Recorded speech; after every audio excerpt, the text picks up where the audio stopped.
Alright everyone, it's time for Occult Literature, video number 361, Greek and Roman Ghost Stories. It's a short work, 60 pages, but it's quite dense, quasi-academic, and it's really interesting because if you know anything about like ancient Greece and Rome, ghosts and demons and witches and stuff are basically everywhere, and they were believed in quite literally.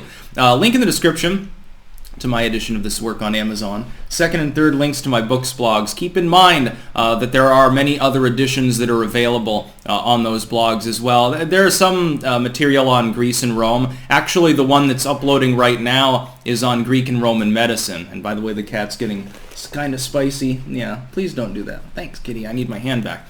Anyway, getting distracted by a different demon at the moment.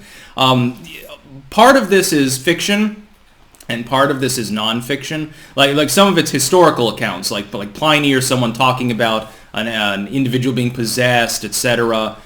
Instances of literal necromancy, speaking to the dead through various rituals. And some of them are in a fictional context. You think of theater like Homer, like the Iliad or Odyssey or something.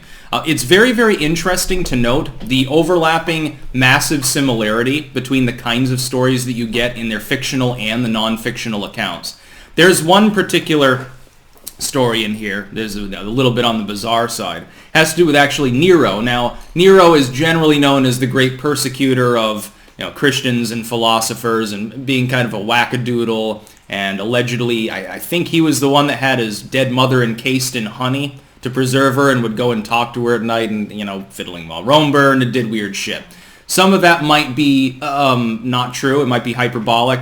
We do know, however, that Nero was not a particularly nice individual. Apollonius saying that through Philostratus, of course, multiple times. Anyway, there's one account. They wanted to build, I think it was an aqueduct, or they wanted to build an addition to the Cloaca Maxima, or something like that. And they were breaking ground, and the men that were breaking ground, they saw blood coming up out of the ground. They heard the spirits of the departed and the damned and stuff, and they were like terrified, and they refused to work. Nero had to sort of put his tunic on, take a pickaxe, and go and do it himself. So you think of the Emperor of Rome breaking rocks with a pickaxe in order to convince his men that, and no, these aren't actually ghosts. This stuff from the ground's not blood. It's probably like sediment, rust-colored or something. You're not hearing the spirits of the dead. You're hearing a tidal eddy or something like that. And I'm thinking to myself about Nero Caesar being the specific one to do this, and how fucking hilarious that must have been. Because I can imagine like Tiberius or something,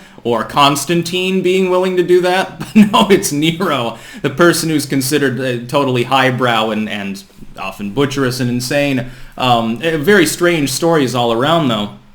A lot of them have to do, of course, with one's departed relatives. It was considered important to appease them, otherwise they could do various negative things to you.